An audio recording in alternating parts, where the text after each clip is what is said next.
Hey there, I'm Nick Bolton. I'm the founder of the International Centre for Coaching Supervision. And in this interview, I'll be talking to David Linford-Smith about trauma and its place in coaching and supervision.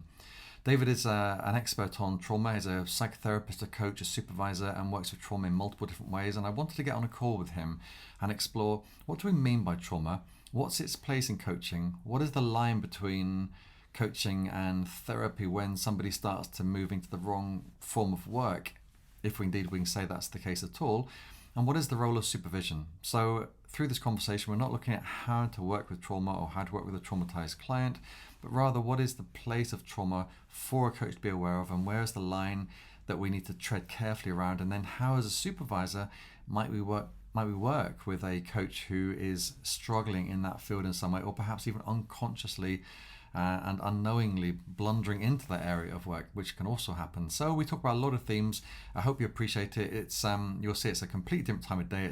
This is nighttime as I record this. It's daytime, so we go back in time a little bit. But I really enjoyed this interview with David, and I hope you do too. Thanks so much. Hey, David. So welcome. I'm really looking forward to this conversation. Actually, it's been this issue of trauma and this question of trauma has been on my mind for a long time. Actually, in the coaching field, I feel like, there's often what they call a turn towards something, a turn towards the relationship, and I feel like there's been a strong turn towards trauma in the last couple of years. So I'm looking forward to diving into what it means for coaching and coaching supervision. But before we get started, welcome. And do you want to just say a bit about who you are, your background within the trauma field and coaching and so on? Yeah, thank you, Nick, and thank you for inviting me here today. I really appreciate the chance to talk about trauma. It's something that is very close to my heart. I think I started working professionally with trauma when I was training to be a psychotherapist. So that's my background in psychological trauma.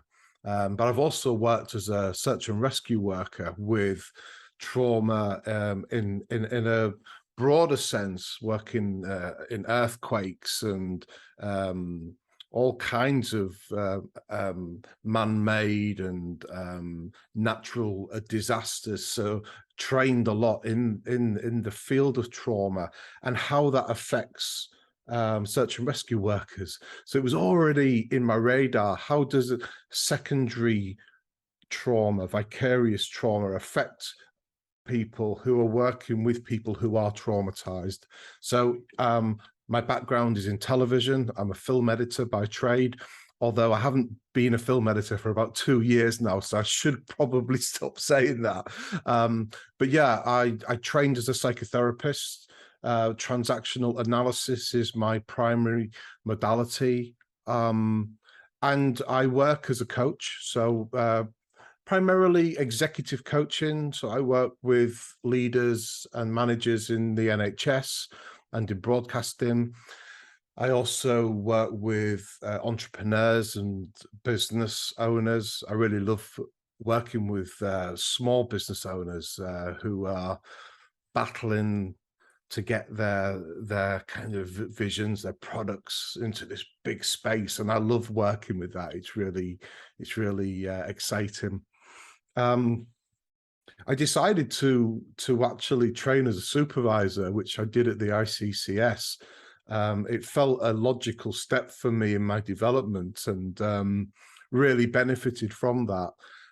It was an ex-student who was my supervisor at the time, kind of brought it up, and I thought, I'm going to look into that. So, and actually through working with coaches in the supervision field, trauma was coming up a lot, and as a response to that, I developed an introduction to trauma-informed coaching course, because quite a lot of the time coaches were feeling that they couldn't work with trauma. And I think the message I was trying to get across was that we're not working with trauma, but we're working with a traumatized person. And that was the difference. And it was trying to understand that distinction, that I think sometimes coaches are frightened out of the arena as such, and it's a subtle arena, as you probably, I guess that's your we'll find out your thoughts on this, but yeah. So, and apart from that, I am committed to lots and lots of education.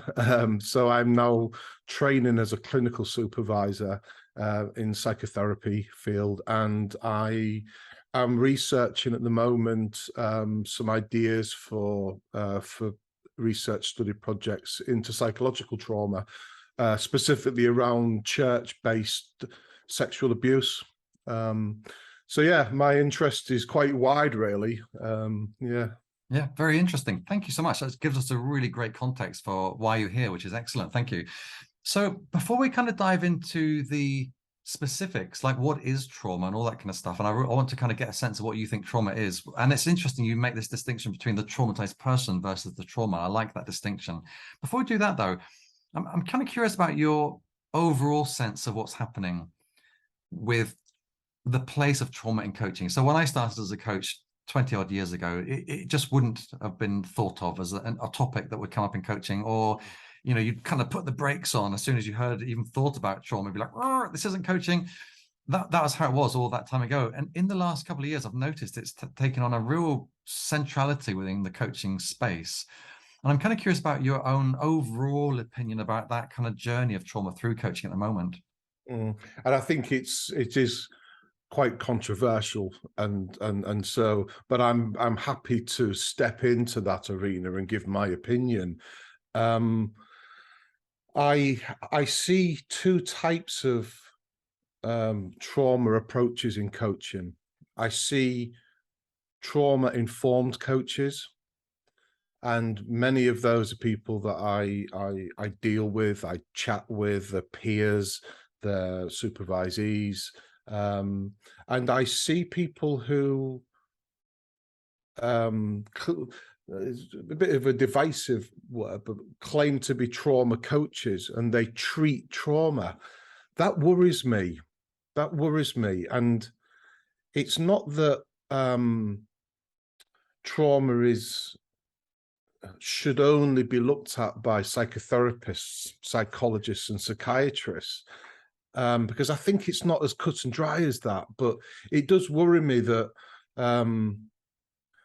the breadth of training that one undertakes before they start treating trauma is significant. And in the psychotherapy world, core training is 4 to 5 years. In some cases, it could be up to 7, especially if you're working with children, and post-qualification work. So if I wanted to work with children, I do have a children's qualification, but it doesn't really give me enough skill level to work primarily with children as a 100%, and that would take 7 years altogether. So the difference in that and a shorter, albeit a substantial course like the training at Animas and other the big coaching companies that I've seen, it is significantly shorter, because coaching is a different skill, as we know, but trauma does come up. It comes up in my coaching practice. We can't escape it, but it's how we deal with it. Are we trying to treat the trauma, or are we responding to somebody who is either traumatized or has been traumatized and is aware of it? So the trauma might not be activated in them. And that's when I work with coaches who that's what's happening, and it's like, it's fine, it's not around anymore, they've dealt with the trauma, but there's still some residue that's getting in the way of their development, either in the workplace or with their personal relationships. The trauma's almost been resolved, but there's some sort of leftover stuff that's still getting in the way, that often comes up in self-doubt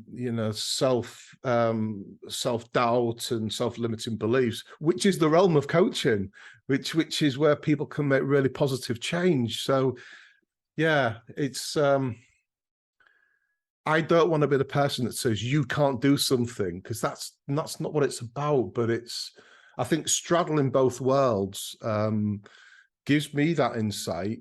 And to be fair, Nick, if I'm coaching and trauma comes up, I don't treat it. I would refer them to a psychotherapist, and vice versa. If I'm a therapist, I don't coach. So I'm very boundaried with that. The caveat to that is that I do some psychotherapeutic coaching where I blend the two, but I typically only do that for professionals who are coaches or counselors. So there's already this deeper understanding.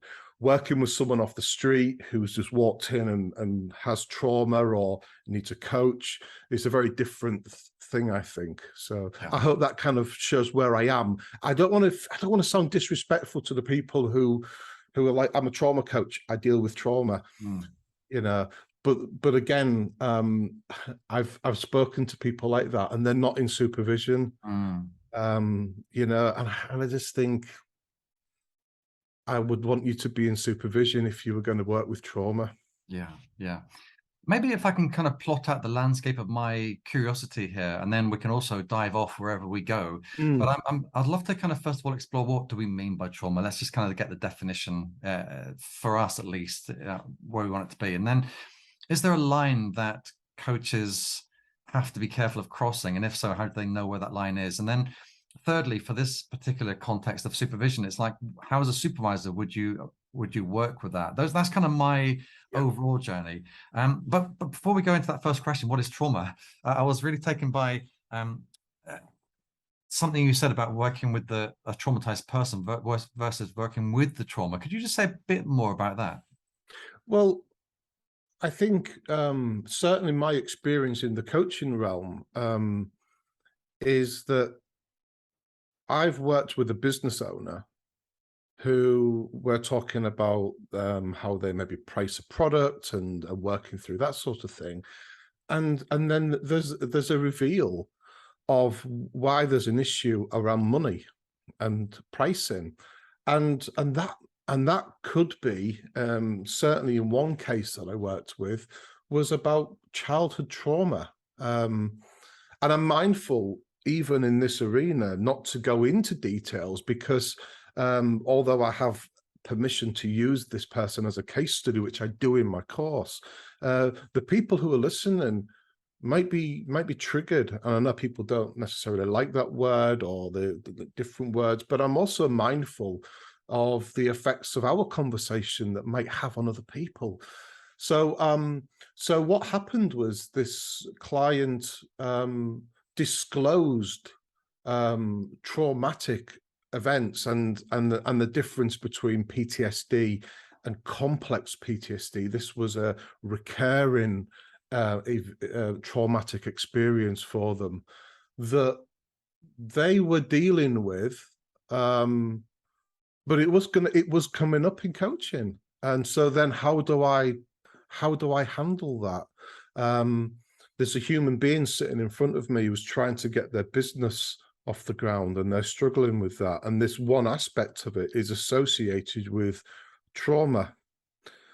And so I'm mindful that our contract was about the business, but I can't now discount this disclosure and the fact that they felt comfortable enough to do that. And I think that's where we can lose sight of our boundaries at times. There's almost a flattering that somebody is comfortable enough to disclose this stuff to us. But I guess we have to think about what is best for the client, not for us and our pride and our wish to help and even rescue. I mean, you know, we always say that we don't want to be rescuers, but I mean, I always say, why did we get into coaching? Why did we get into psychotherapy? I'm trying to rescue myself. I'm sure of it, you know, and my peers are often doing the same thing. And along the way, we help others. So I'm not sure whether I'm answering your question, Nick, but there is a distinction there for me, to then moving forward, not treating the specific trauma, not sitting and saying, right, tell me about that, let's process that. If I was their therapist, that's what I would do.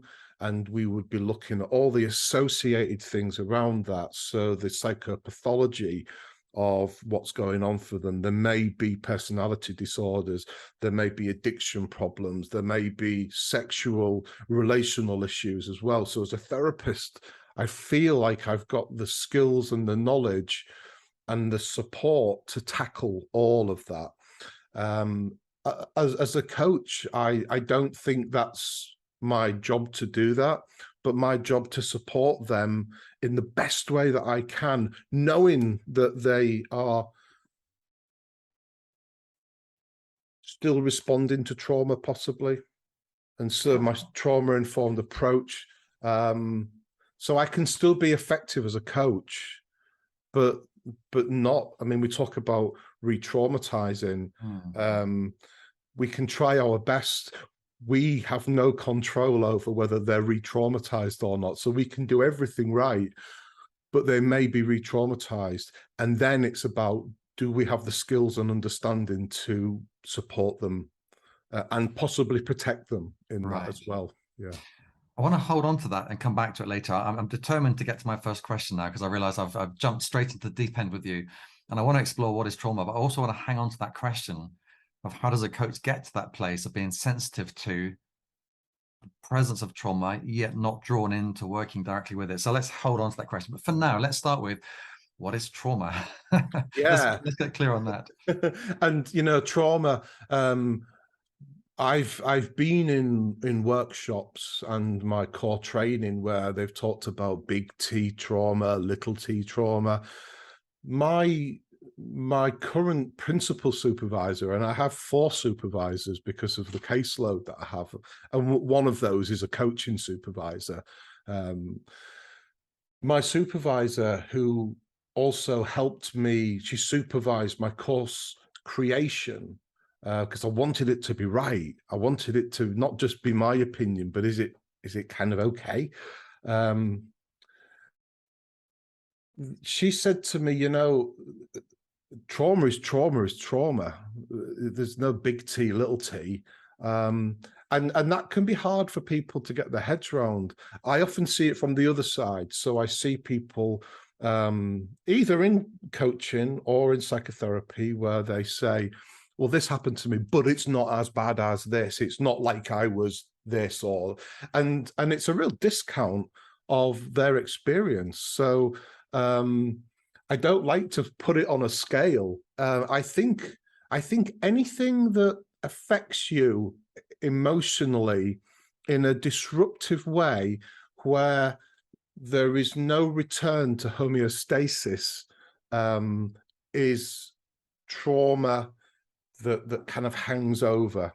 So we might be in an earthquake. I experienced my first earthquake in Vancouver, where my family live, and but I was okay. So potentially a traumatic event, you know, believe me, it was a bit scary, but I survived it.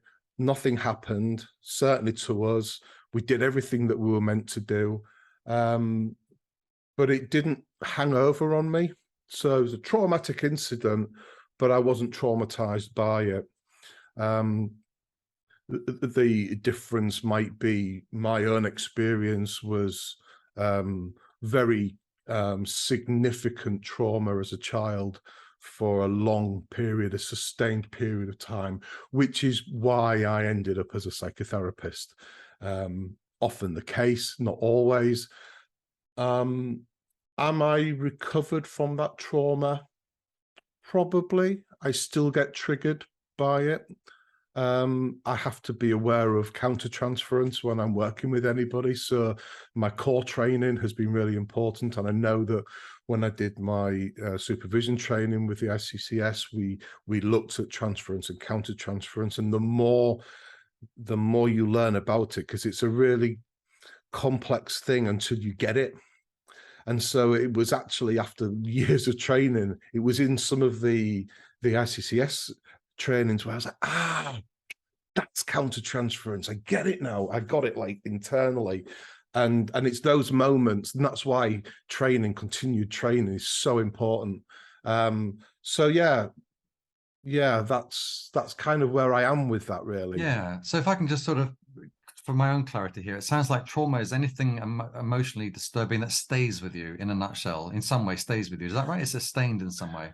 I think of trauma is something that happens to you. Yeah. The traumatic event or the series of events. So that's what trauma is. Right. I think it's the response. Do we process it? Do we have the capacity to process it? And so that's what we're dealing with. We're actually not dealing with trauma. We're dealing with the repercussions of trauma. Yeah. I think if I think about it in terms of me as a rescue worker, when I'm underground and somebody is trapped and they are in trauma, I'm dealing with trauma right there. And so that's the traumatic event.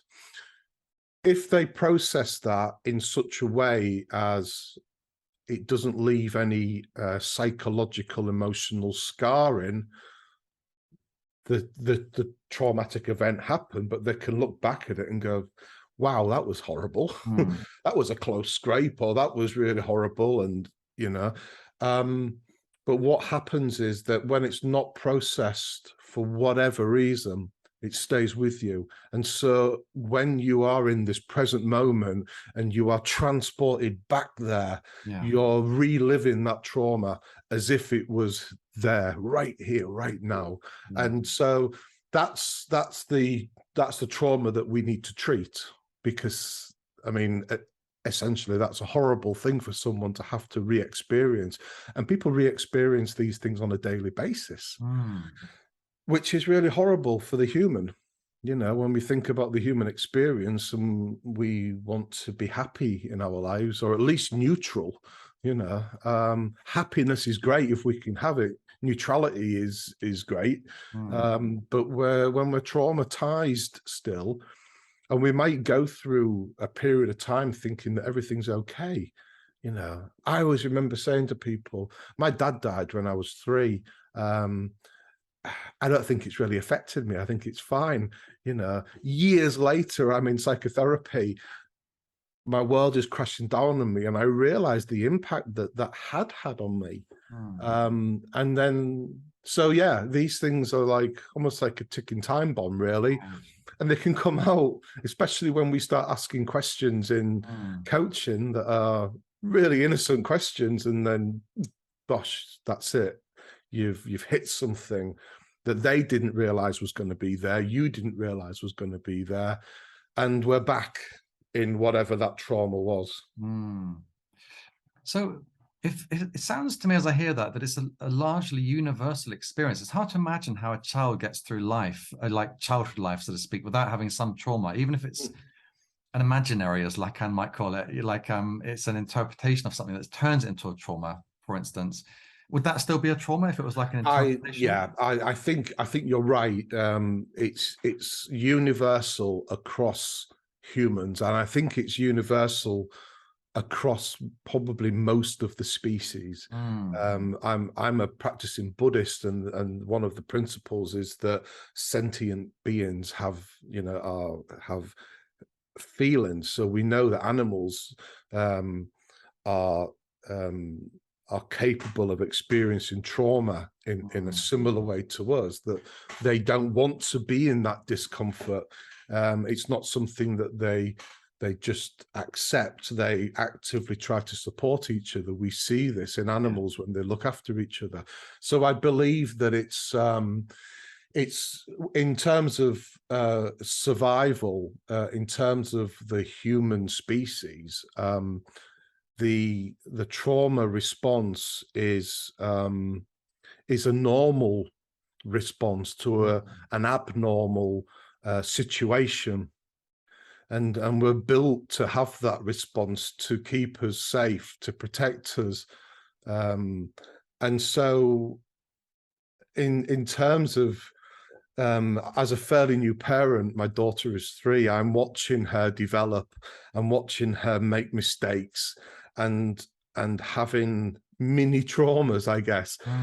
And she and I take this to my own therapy, and we explore it. We're both therapists exploring this, but with the emphasis on me as the client. Mm. And my daughter needs to experience those difficulties because, as my therapist would say, the world is dangerous. Mm. Let's not get futile and say everything's going to be bad, because it's a wonderful place, but at the same time it's dangerous. And actually we need to be able to experience trauma, know that we can get through it, we can fix ourselves, we can heal ourselves, whatever language you want to use, and we can be resilient, and we can get back out there and get on with the job of living.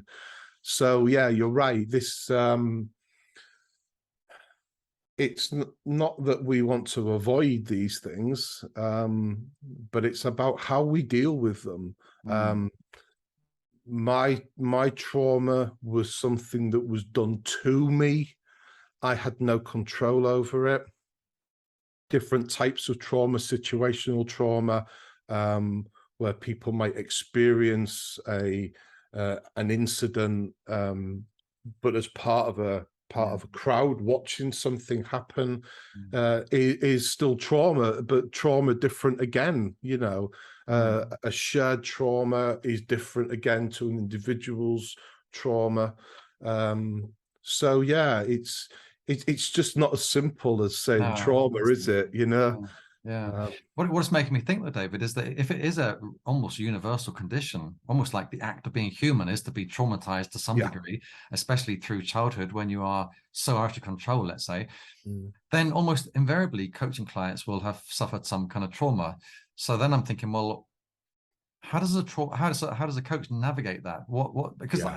when I think back about my coaching career, I don't think of trauma being overly present. Even though I was an existential coach, it doesn't feel to me like I encountered what I would think of as trauma. So, how does a coach navigate that? At what point do they go like, oh, that's something I'm going to call trauma versus that's being human? Like, where's that line? Is there a line?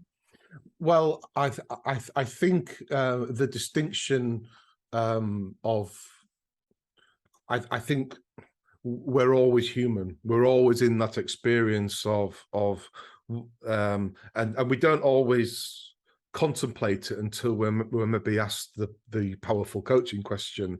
But that, what does it mean to be me? What does it mean to be me in this identity as I present right now? And what does it mean to be with you, Nick? What is this experience for us? To think about inviting trauma into that space, however that happens, is something that we can talk about in a theoretical way. I can bring my own experience and share that. Will that make me sad? It may well do. Might it trigger psychosis in me? Probably not, but that's the potential that it actually could trigger psychosis in me. And psychosis comes in so many forms, that including a dissociation. So we suddenly lose connection with our clients, and we might not know what's happened. So yeah, trauma is going to come up. If we say, Nick, I started my business back in 1985, and it came about because of this thing that happened to me. I was involved. I was in the military, and this happened, and it was horrible. And so there's trauma, and that's what spurred me to start my business. So there's trauma around. But am I affected by it still? Probably not. Deep into our work, 10 sessions in, I'm getting a bit choked up by something, because actually, it's not that I'm being re-traumatized, but I remember how horrible that was. Thinking back to a death of a parent, it might not send us into a spin where we can't function, but we do have really deep feelings still. When they initially die, we might have that, or we might dissociate from it, as I did when I lost my mother 18 years ago. I still don't really think I've grieved, and I've tried, but for some reason my body is not letting me do that. So there's a disconnect there. So it's quite a complex thing. But I can talk to you about my mother. That's not traumatizing me, and I don't even feel sad right now in this position. But there's a potential that I could feel sad, and I think as a coach, you would know how to handle that. Being empathetic, you have a. I know I've read lots of your articles because I've cited them in my own papers. This idea of the importance of empathy as a coach, which I guess your warning, which I like the warning, is that where do we become collusive? And so where do we overstep in a way and start to collude and think, actually, I've got the skills to help this person, when maybe I really, really, really, really want to help this person, but I don't have the skills to help them in that way. And the difference of knowing at what level we work with somebody and not is the key to that, I think. I wonder there, David, if there's the flip side of that is not only might you get a coach that wants to work on it and help fix it in some way, but you might get a coach who becomes as despondent about the possibility for change as the client, because they almost buy into that trauma as wholly true and unchangeable in some sense. So for me, when I think of collusion, I think, well, it's about stopping the client think differently by buying into their interpretation or their experience. I'm wondering if that could equally be challenging for non-trauma informed coaches. They get stuck into the truth of something. Yeah, I mean, I always go with the element of positive expectancy. So my experience, and this is probably controversial as well, but my experience and in my, because I did my trauma training sort of secondary to my psychotherapy training, but they tie in together, was always that you can get through this. You can come out the other side. Some people like to use the word you can heal from this, you can fix this, and there's lots of debate about the nomenclature about this, but I always say, we can fix this, we can sort this, we can work through this, we can get you to a better place than you are right now. How do you know that? Well, because I've worked with people and it's happened in all the cases. It's happened. And for me, thankfully, I haven't lost anybody yet, but I know practitioners who have lost their clients to suicide. And that's something that we have to face as well.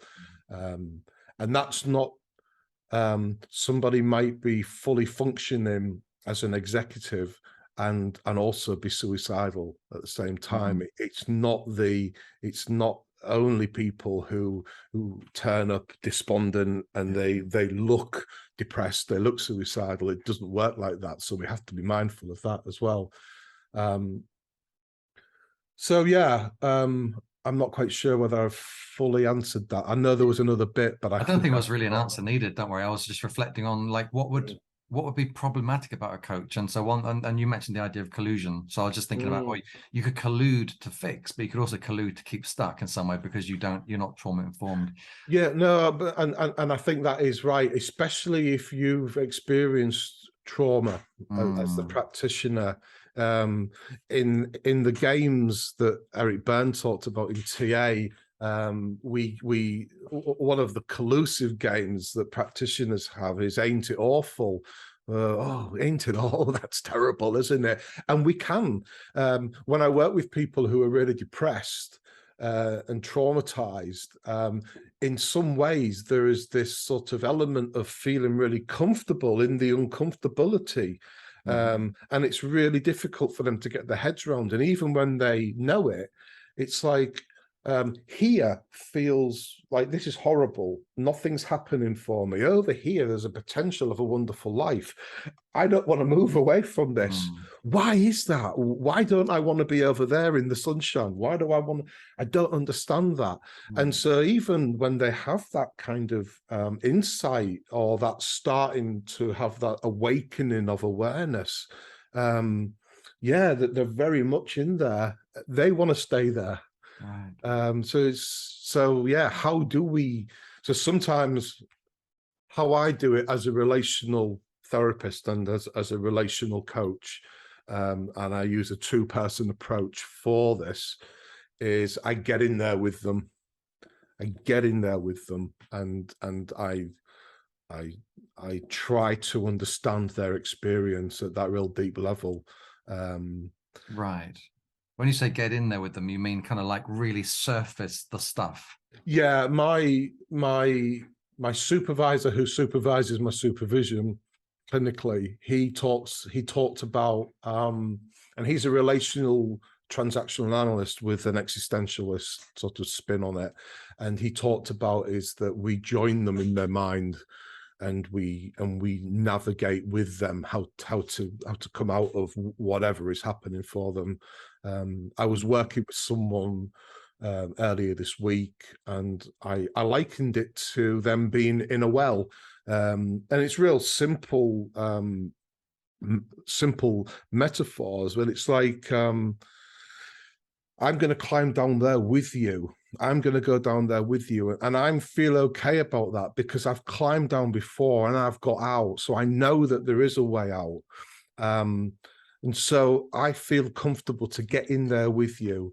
I know it feels horrible to be in this well, and maybe we have to sit here for a while and figure out, wow, this is horrible.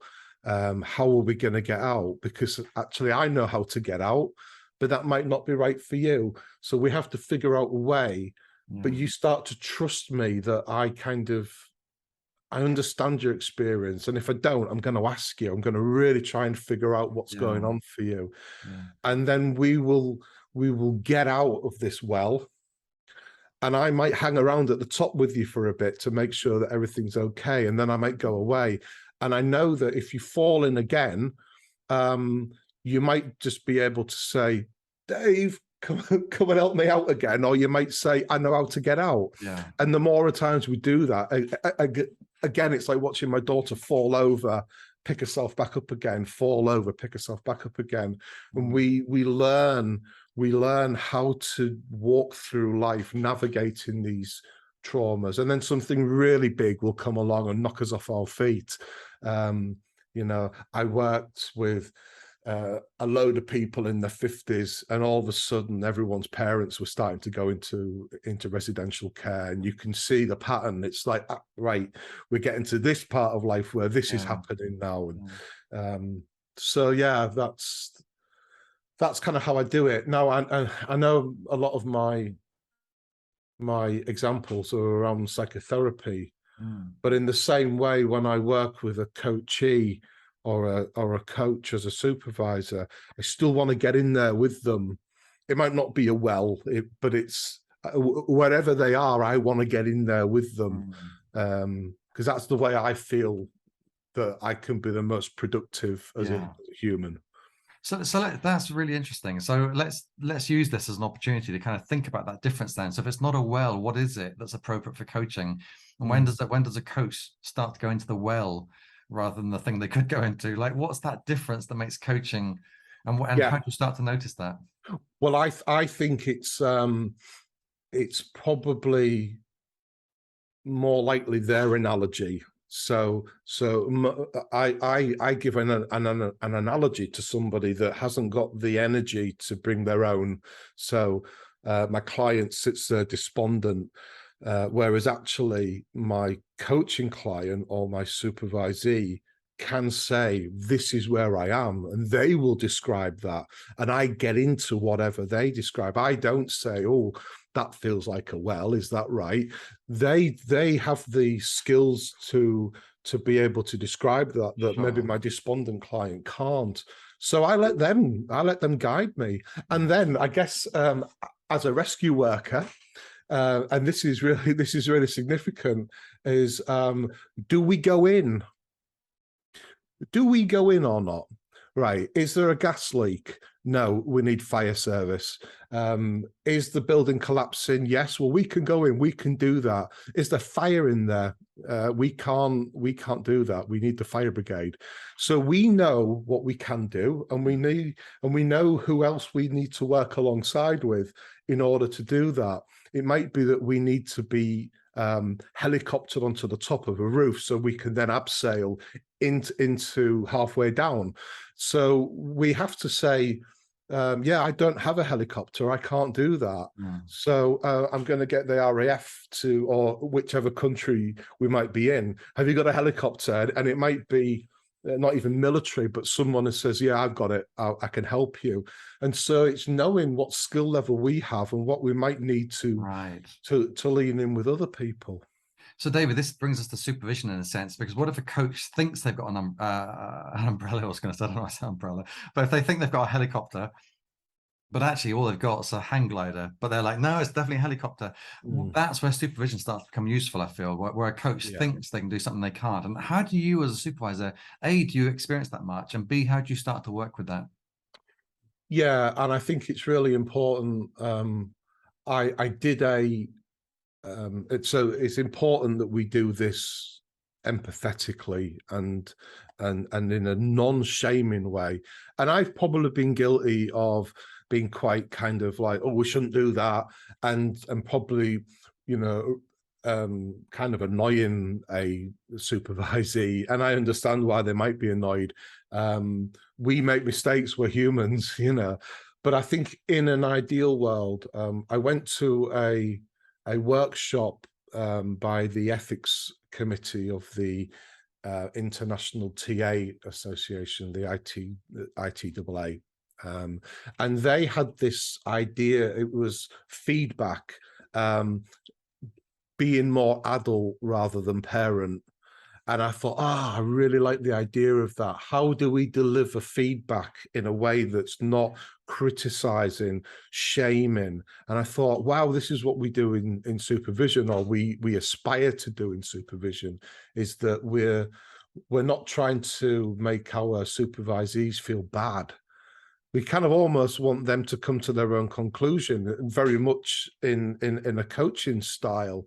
And we might explore that. What does it feel?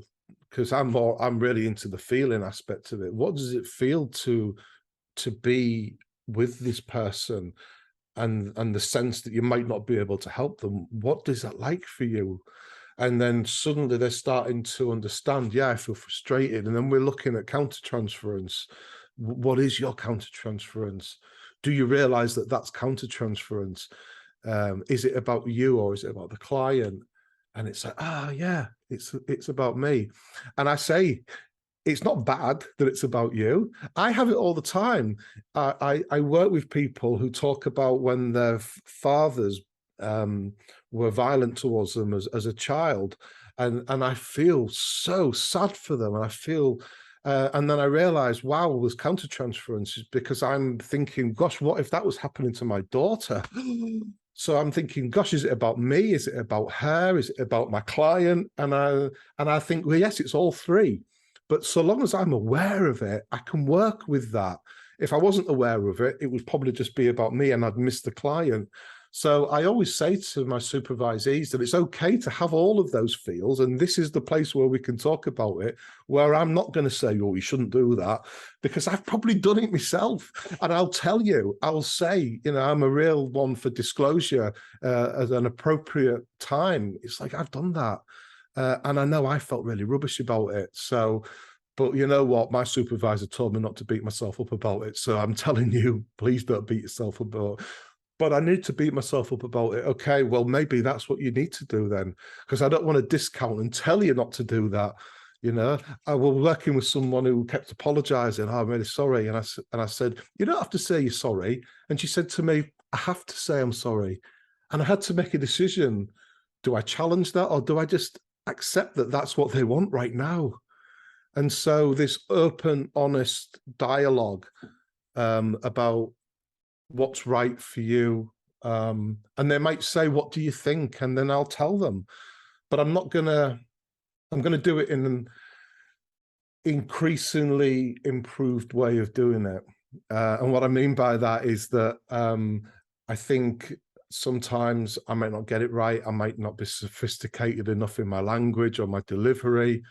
And the more I work with my supervisors, the more I learn from them, and they model to me what they were modeled by their supervisors, and I'm starting to do that now. And I'm 49, which I don't know which angle you come from, but for me, I'm old in my career, but I'm young in this career, so I'm learning a lot still, and trying not to.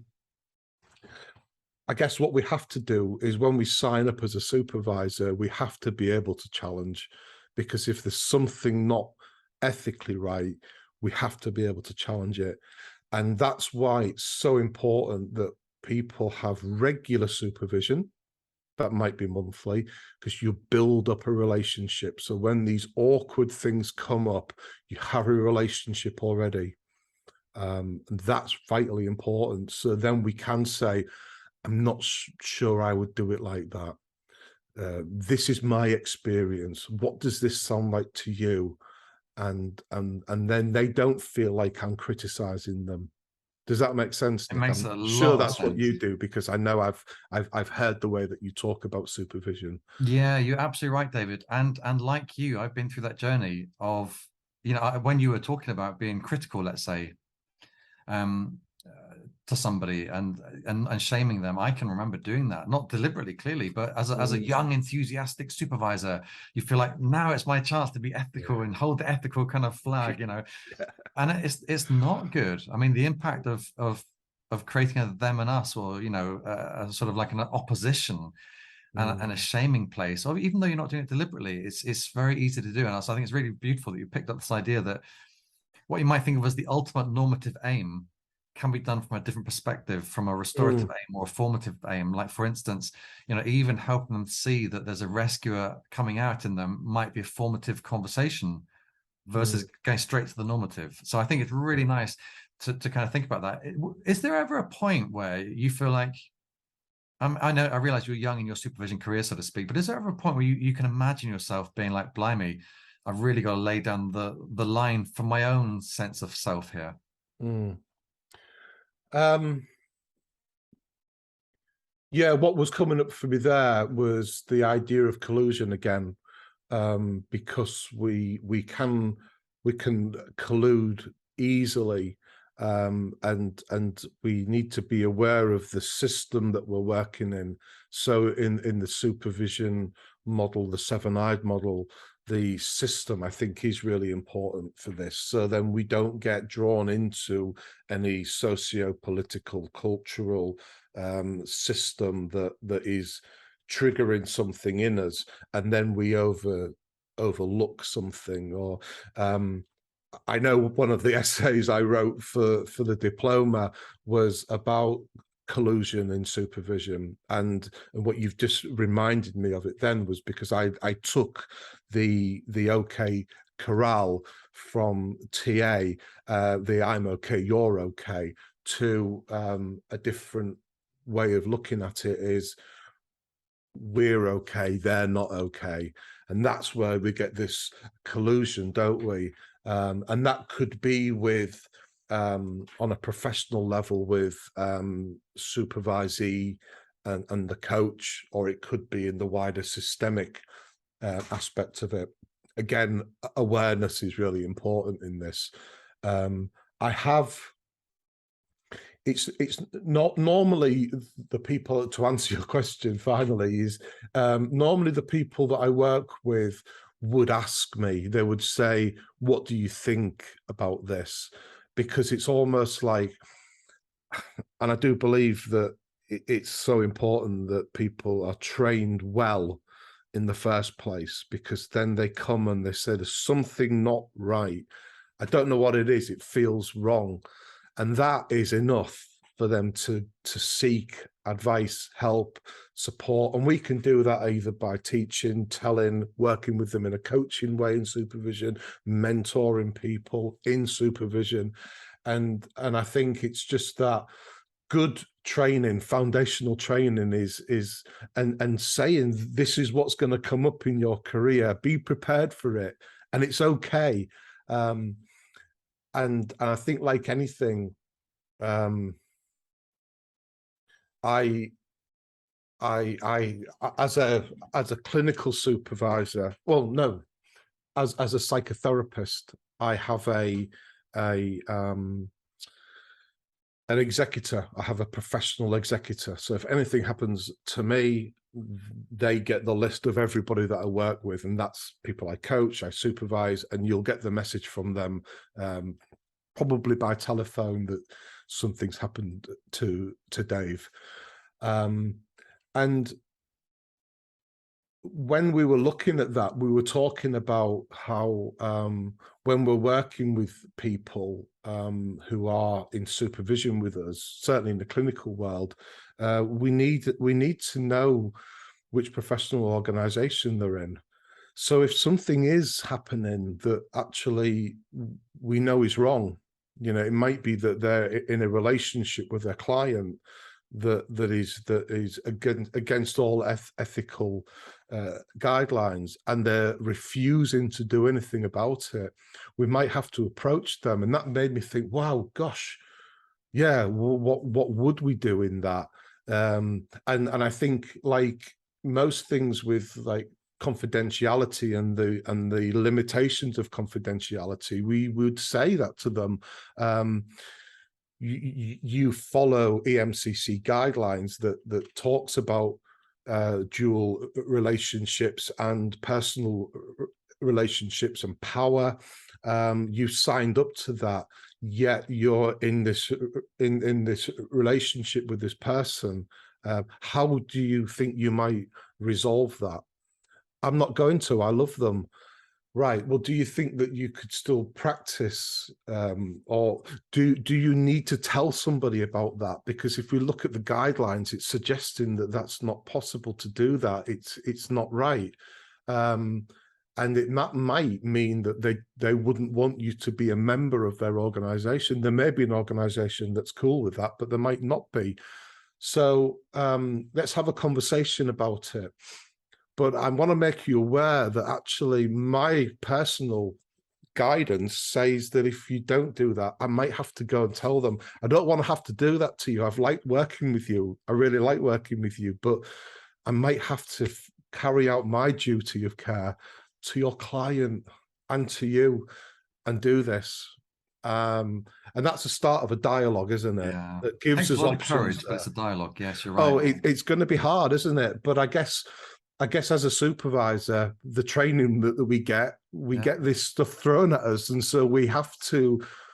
We know that it's potentially going to come up, and I think that's the same with the trauma informed. Is that we don't know if it will, we don't know when it will, but we think that it possibly may do, and that's the thing, isn't it? Yeah, absolutely. One last question from me, and I want to go right back to the start. You're talking about therapists training for up to 7 years to work with children, 5 years more traditionally, and coaches, you're right, 6 months, 9 months, that sort of thing.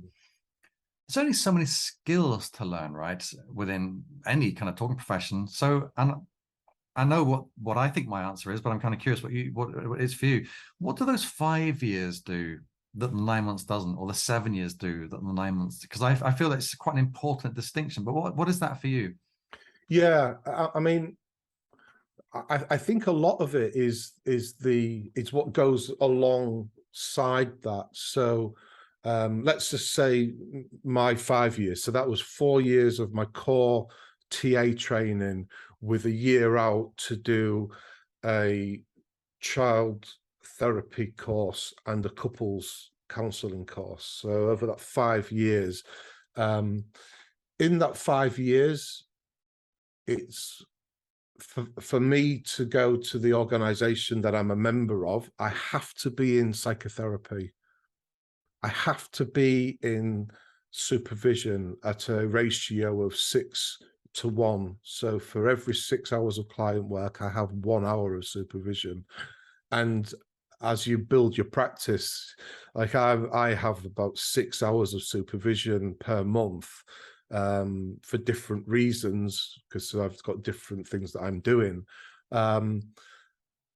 During that time, stuff is coming up for us. The things that we learn about, we we maybe spend 2 days on, which isn't a lot, but the time between that and then working with the clients at the same time, things are coming up for us. We're processing that. We're learning how to be a practitioner. I mean, this is exactly what your coaching students are doing. There's no difference there, is it? We're learning how to be a practitioner. We're learning our own style. I think the range of things that we're working with might mean that that's why we're in training for longer, to prepare us for that. And because we treat, we have to have the understanding through our modality lens. So how do I treat that? I'll try and treat it at this level. That's not working. So I have to go into because often it's developmental stuff. So it might be that I can treat you as an adult and we can be successful.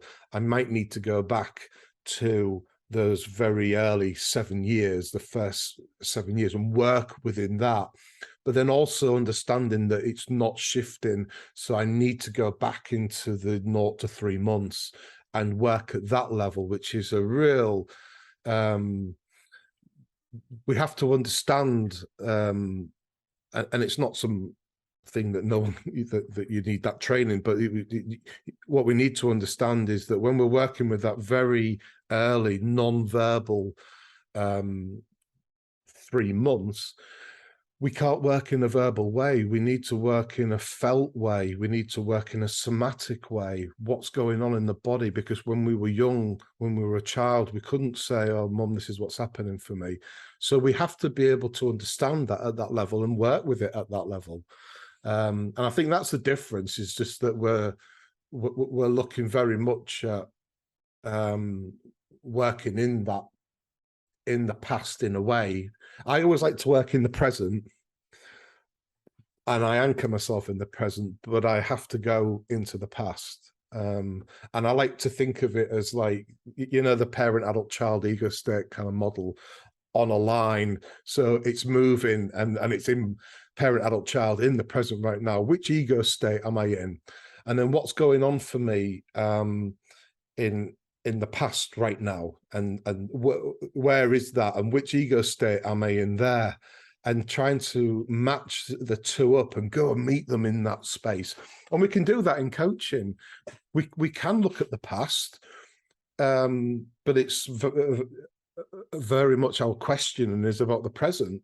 But they're going to give you their answer based on their past.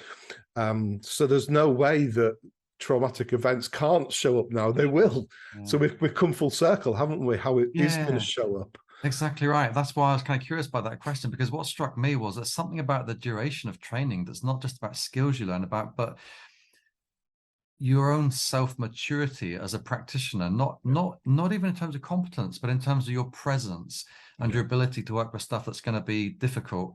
And knowing your limits. I suspect a lot of younger coaches might be a bit gung-ho, and that's perhaps also why therapy takes a long time to qualify, because you can't afford to be gung-ho in the same way. So you need that long time to start to almost like build humility in a sense. Yeah, and that's why therapy can take a bit longer. And sometimes it can take a very long time. And I know that I see people and hear people talking about trying to speed that process up. And I'm always curious as to why they want to do that, because I always just allow things to unfold as they need to. And I do like the idea of sort of expedited therapy where we can do it in 20 sessions. I'm currently kind of experimenting with a client in that. They are in on that, it's not something that I'm doing, but there's an idea of actually, if we tackle this and this, it will shift this and that. And they're kind of signed up to that. It's going to be hard because it means that they have to get out of their comfort zone really quickly, which is great, because if you come for coaching, you kind of almost know that that's what's going to happen. So you're already there, aren't you? You're clients kind of come to you because they know that they've got a blockage, and they just need to get over it, and they need someone with the right skills to help them do that. In therapy, people come and they just, I don't know. I don't know anything. And so I've got to figure that out, not from what David thinks, but what David is gleaning from the questions that I'm working with. So in some ways, the skills there, the way that we question are very similar. Yes. Yeah. The biggest difference for me as a two-person psychotherapist is that I will say, this happened to me and this is how I felt. Does that resonate with you? And I know as a coach, I might do that because I do work in that way, and I know not all coaches do, but I will do it in a way that is relevant if that's what the other person is open to. So I do work in a one-person sort of person-centered approach sometimes. Martha Stark, who talks about this, talks about one person, 1.5, and 2 persons. And actually, until fairly recently, I always thought it was about me being a 2-person. But what she actually said, as my supervisor pointed out to me, is the ability to move through all 3, maybe, and knowing how to do that. And it was like, yeah, gosh, I've been doing this for years, and I'm still getting these insights into like, yeah, I can do it that way and still do it this way at the same time, hold the dialectics together. So this is why, CPD is so important, because without this and without having interviews like this, you're just not going to go there naturally. You need to keep learning and fall in love with that. Right. That's why I have conversations with, I'm good friends with some of your faculty, and I have the most amazing conversations I'm a therapist, they're a coach, but I am also a coach, and we just have these amazing things that I go away feeling I know more now than I did at the start of this conversation, and I can actually pass that on to other people as well. And I love that. That's the beauty of it. Reminds me of Eric DeHaan's phrase. I think it's reflection in relation. I think that's what he calls supervision, reflection in relation, but it goes for anything, doesn't it? Any way that you process ideas together. Fabulous. David, thank you so much. That was really interesting. Just quickly, if somebody wants to find out more about you or check you out as a supervisor, coach, therapist, how can they find out about you? Yeah, I have a website, and it's davidlinfordsmith.com. You can go on there and you can send me a message through there, or I know in quite a lot of the Animas, people sort of know how to get in touch with me and just ask, and somebody somewhere will have had the pleasure of meeting me, or the displeasure of meeting me. I'm not quite sure, but yeah, please reach out if you want anything, really. Yeah. Great. Thank you so much, David. Real pleasure. Thank you so much. You're welcome, Nick.